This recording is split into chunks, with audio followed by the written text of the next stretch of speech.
Listener-supported St. Gabriel Catholic Radio AM 820 brings you Family Sanctuary, a show that inspires living the gospel message in word and deed within our families. And now, Family Sanctuary with host Peggy Hartshorn. Welcome to the Family Sanctuary, focusing on life-giving relationships and the family. I'm your host, Peggy Hartshorn, chairman of Heartbeat International, that advances life-affirming pregnancy help around the world. And today we have guests and we have a program that is just especially near and dear to my heart because of my devotion to all things pro-life and pro-family. And of course, that's the focus of our show, the Family Sanctuary. I think we have a story today and a family story that really illustrates what we mean about the family sanctuary, God's plan, in the words of John Paul II, that our families need to be sanctuaries of life. And that's where every person, God intended, would learn that I am made in the image and likeness of God, and I am loved. And the story today is so inspirational to me, and I really want to thank our guests for being here today to share the story. Mary, Ginn, and Bob Ryan, welcome to the program. Great to be here. Great to be here. Thank you. Thank you so much for taking time to tell your story. I found it so inspirational that I invited you to tell it here, and thank you for accepting.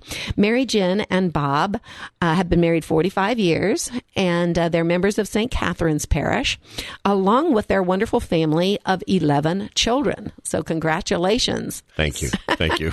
How many of them are still here in Columbus and going to St. Catherine? We just have 4 in town and 7 4 in town. Outside. 7 outside. So you've raised these wonderful children that are out around the country, right. Evangelizing, I'm sure, with their lives. We gave them wings and they flew. Isn't that great? Yeah. Roots and wings. That's right. What our goal is. That's absolutely. Right. And Bob is the president of Ginn Ryan Funeral Homes, and that's now in the 4th generation, which is wonderful. Yes. Yes. And I believe your son is very much involved. Kevin is with us, 5th generation. So he'll be 5th generation. It's family-owned, operated for 160 years. Yeah, so, a landmark here in our diocese, too. It's pretty special. It's special to us. Yeah. Absolutely, yes, and to so many other people. Yes. Talking about being pro-life absolutely includes the end of life as well. So thank you for what you do, Bob. Thank you. And so both Bob and Mary Ginn have been very active in their family, in their parish, for a number of years. How many years did you say you were at St. Catherine's? We've been at St. Catherine's about 40 years. About 40? Yes. Wow, that's amazing. And I've done all kinds of things in the parish, homeschool president, parish council. They were both coaches, active in the school, of course, with their 11 children. And that actually led to the founding of a wonderful program for our Catholic schools called SPICE, Special People in Catholic Education.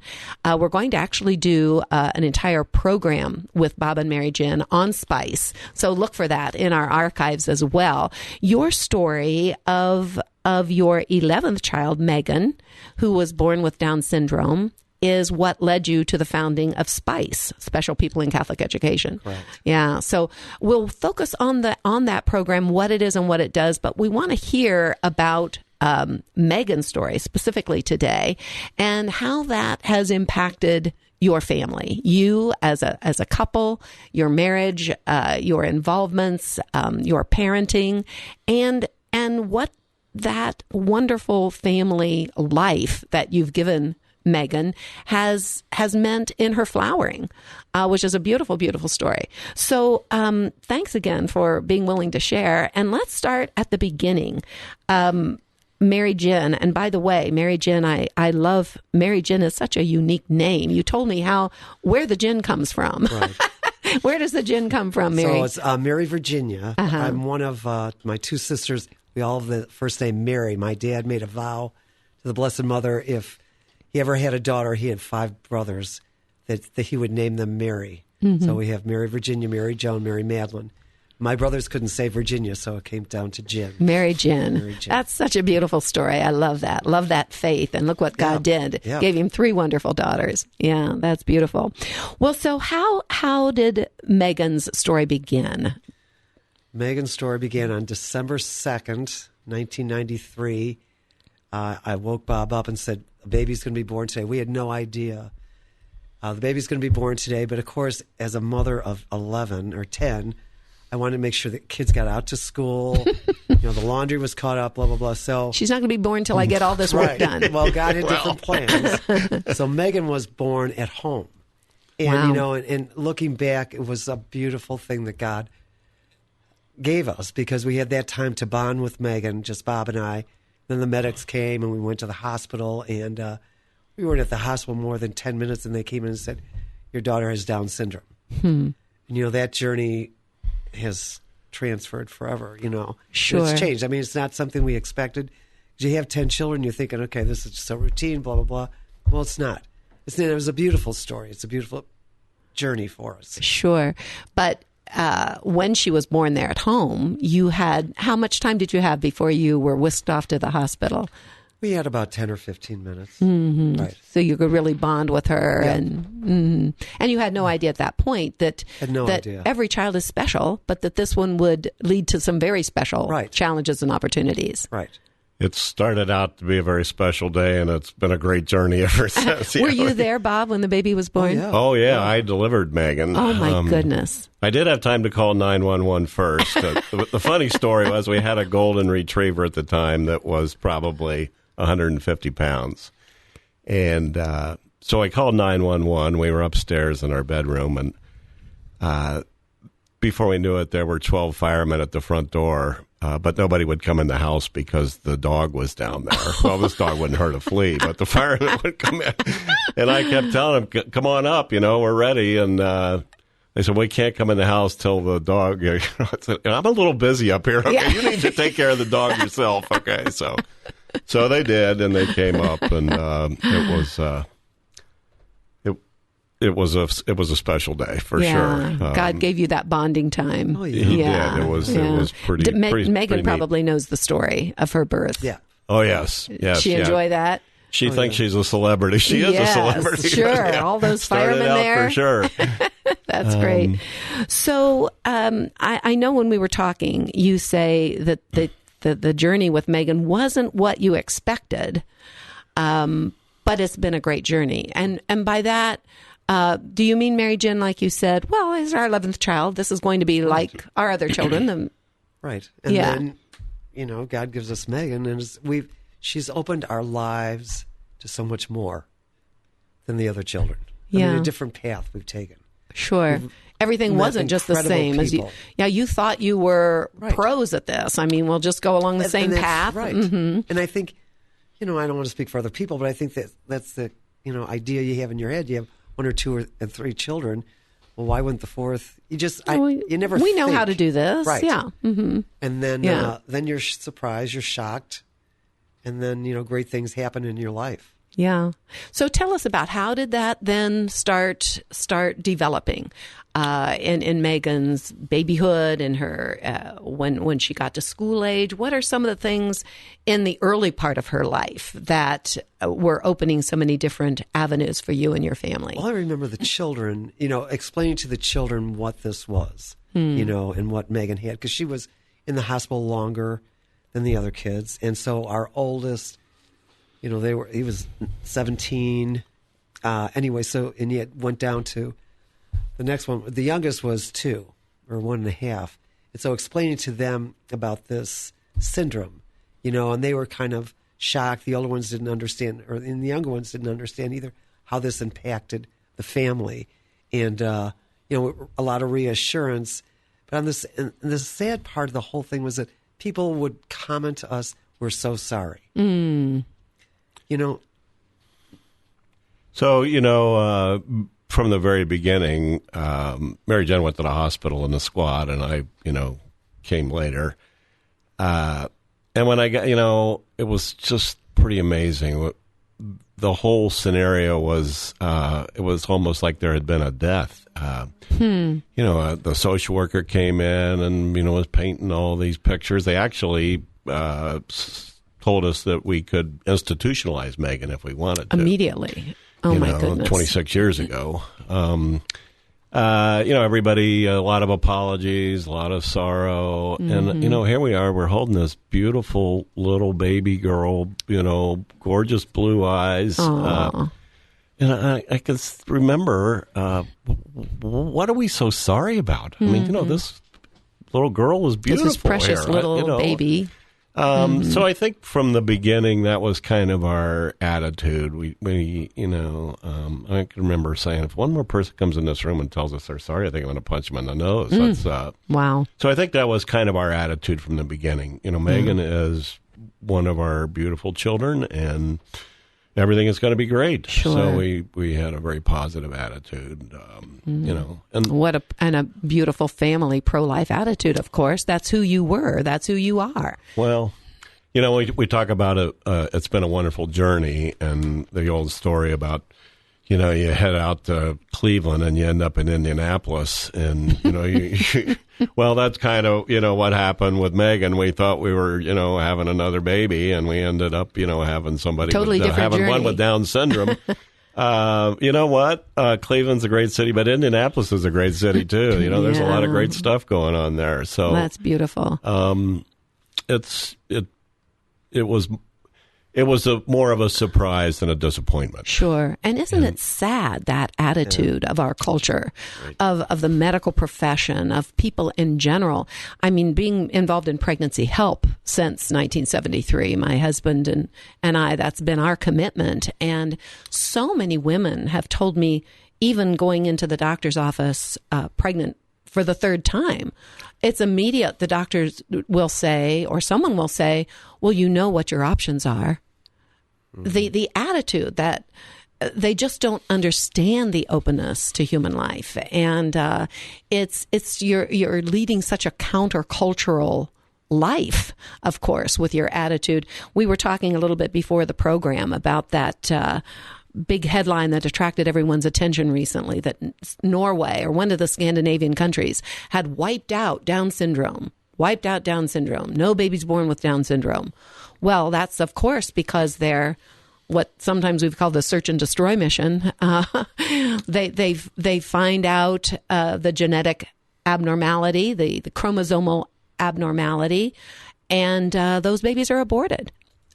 So they're proud of the fact of that. It's so sad. It's sad. Yeah. Peggy, as we mentioned before the show, so we testified at the State House against the bill several years ago. And I remember saying, I can't believe I am sitting in Columbus, Ohio, United States of America, when we were actually discussing this. Aborting these Down syndrome babies. Yeah. And I said, our daughter Megan would be here with us, except she is up at Ohio State in a 4-year program. And I remember it was at the end of the semester, and she was taking her final that day. So I said, isn't that great? Just FYI, if you think, that we don't have a productive individual in our society here, she'd be here testifying. But, that's why we need these stories. People need to hear this, the beauty of what God can do and what a loving family can do. And we do have so many resources now for children like Megan and other children with disabilities. And how much everybody contributes to society. Absolutely. Well, I was amazed. I didn't know until you told me about this Ohio State program, that Ohio State has a special program. Right. So, yes, Megan graduated from St. Catherine's Grade School. Mm-hmm. She graduated from Bishop Hartley High School, and then she went on to this 4-year certificate program at Ohio State, which was wonderful. Gave her everything that we wanted for all the others that had a college experience. We wanted Megan to have the same thing, and she had a great experience. Wonderful. She would get her way around Ohio State campus and knew the bus system and knew how to hang out at McDonald's and the student union, and it was pretty neat. And now she is employed up at Ohio State in the Nysunger Daycare Center. as assistant teacher. Sure. Isn't that a beautiful, and fantastic? Well, let me reintroduce our guest with this phenomenal story of Megan and her journey and the family's journey. Our guests are Mary Ginn and Bob Ryan, who are longtime parishioners at St. Catherine's Parish. And I didn't mention you met at Notre Dame, which is a beautiful story. We were comparing our couple stories here before the program. They have 11 wonderful children, including the youngest, Megan, who has Down syndrome, and they're founders of the SPICE program, which we'll be going into on another program here. You'll find in our archives, Special People in Catholic Education. They pioneered really the program that now is in different dioceses, even besides the Diocese of Columbus, to really welcome children with special needs into the Catholic grade schools and high school system. And so God opened so many doors for Megan and for you two that you didn't expect. Here was the kind of the caboose of the family maybe that you thought would just be following along the same tracks. And as Bob said earlier, you thought you were headed to Cleveland, but you went to Indianapolis instead on that train and had a beautiful journey. Well, tell us some more about your family story and how Megan has affected the family. Megan's love is very unconditional. I mean, she, no matter what happens to her, or if somebody has a mean, loses their temper, it's very unconditional, as unlike the other children. I mean, we're all human. Megan, sure. But Megan's is a true, pure love. That chromosomal abnormality, whatever it is for the Down syndrome children, I know I've heard so many, they just have the sweetest personalities, the most loving. Maybe it's something that we ought to be copying rather than. Wouldn't that be something? If the whole world were as happy as Meg and Ryan, we'd be in great shape. Yeah. Isn't that beautiful? You know what? I think a lot of Megan's success, if you want to call it that, I had a good friend, my family had a good friend in Chicago. Her name was Sister Rosemary Connolly. And she is head of a home called Misericordia, Heart of Mercy. And it's a home, it's grown for 20 years, a home for developmentally disabled individuals. And she called us, and I was in the hospital, and she called me and she said, Mary Jane, treat her like you treat your other children and she'll be great. And I think we've lived by that. I mean, our expectations haven't been lower. The same. Yeah, you expect the same, and she's thrived in that environment. And of course, we see that God gave her to such special people, you, Mary Ginn and Bob, who have the resources, the connections, the determination, the bigger family that can surround her, and then get through the system and figure out how to give her the same life and have the same expectations for her. That's a beautiful thing, how God planned where she was going to be born to such parents and in such a family as yours, which is really beautiful. What a gift she is to us. Yeah. That God gave us. Yeah. God is good, and he's been good to us for sure. And of course, leading you to things like developing the SPICE program, which has not only helped Megan in her experience with Catholic education, but as we'll focus in more on another program, children with special needs in all kinds of Catholic schools around the country. So I know you mentioned that Megan's been involved in a lot of things like Special Olympics, and she's really not only excelled in school, but had a lot of other wonderful opportunities. Yeah. So Megan currently is in a program with the Down Syndrome Association, which is a wonderful, wonderful program for anybody experiencing Down syndrome. But they have a program called Dancing with the Stars. Ooh. And they're in conjunction with Arthur Murray, volunteers their expertise and facilities. And there's 40 or 50 Down syndrome young adults that put this wonderful dance program on, and it's turned into a huge gala. February the 1st up at they have a new venue this year at the Don Scott Airfield. They have one of the hangars rented for this, which is they've outgrown all the other venues in town. So Wow. Just an example of her, But that's a good thing to know, too. And we want to, I'll mention this organization you mentioned earlier and give some contact information, the Down Syndrome Association. But is this Dancing with the Stars for children also, or young people with other disabilities as well as Down syndrome? Yes. So isn't it wonderful to know that they've had to expand into bigger and bigger venues? That not only is it wonderful to know that these kinds of opportunities, fun opportunities, are available, but that there are children and young people with disabilities in Central Ohio. Thank the Lord they haven't all been aborted. We are welcoming them, and we're developing programs and opportunities for them and their families. That's very encouraging. Yeah. I guess we talk about a gift. Probably one of the greatest things that Megan has taught me and our all of us in our family is just, the Corinthians we're all different, yet we're all parts of the same body. And, I've heard that for 60 some years. And, sure. But, every day it just means more and more. You see how we are all so different, but we're all so integral and unique. And sure. Yeah, so Megan has been the perfect example of that. Sure, and when you really look at it realistically, none of the members of the body are perfect. Right. What's this ideal of perfection that somehow has come into our culture? We all have needs. Absolutely, we all have special needs. Right. And how incomplete the family would be without any one of our children. I mean, you look around the table and you think, as different as they all are, they all have things to bring to the table, sure. And how you wouldn't want to miss any of it. So absolutely, and you mentioned the support that you've gotten from the Down Syndrome Association of Central Ohio. It's NSACO. Do they call it NASCO? No, DASACO. DASACO. Oh, I'm sorry, NASACO. NSACO. Down syndrome. D. I'm sorry, I forgot the D. Yeah. Okay. Down Syndrome Association of Central Ohio. Right. Yes. And so it's been a great support, you said, for Megan, for your family. From birth until, adulthood, they just have great supports and programs. And, we over our Megan's 26 years, we've kind of, been in and out of it depending on other things in her life. And I believe you've been board members or are currently board members. Currently.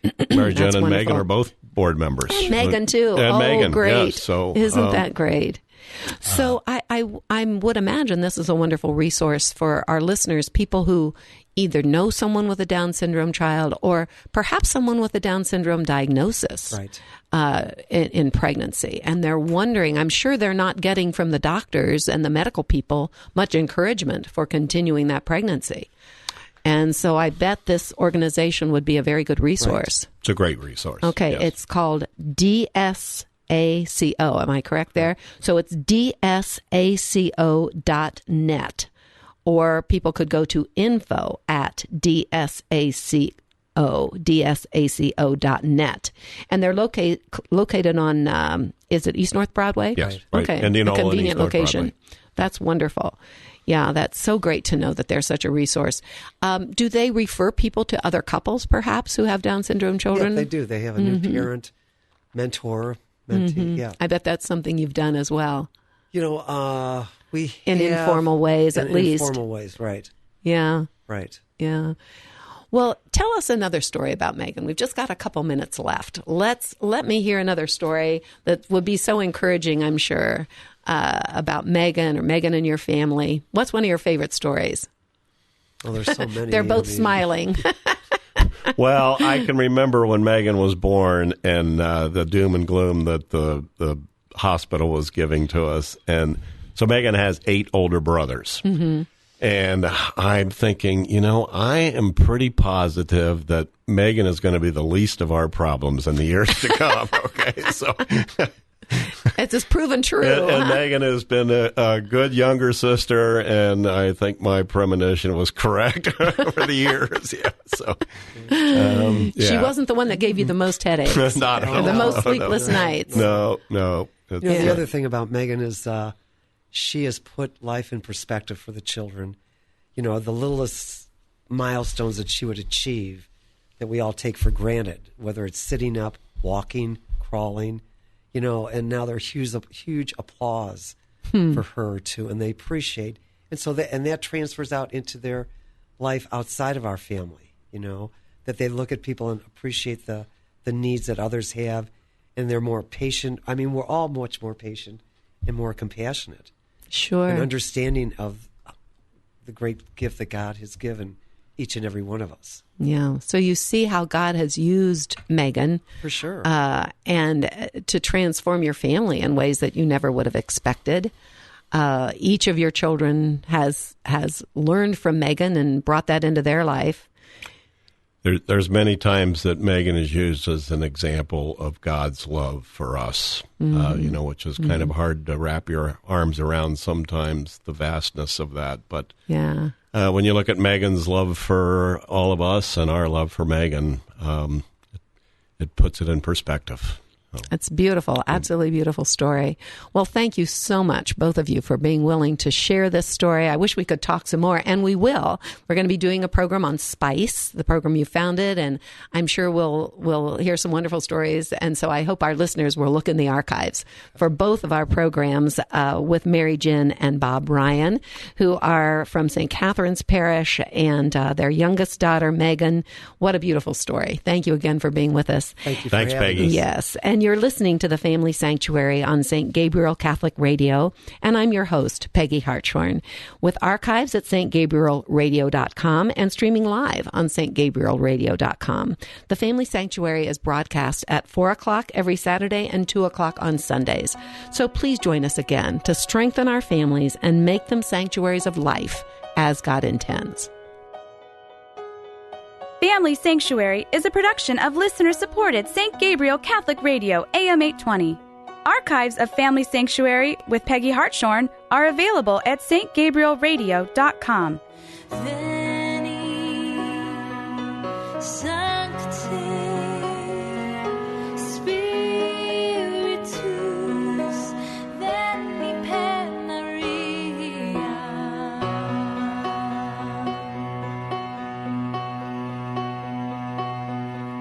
Oh God, who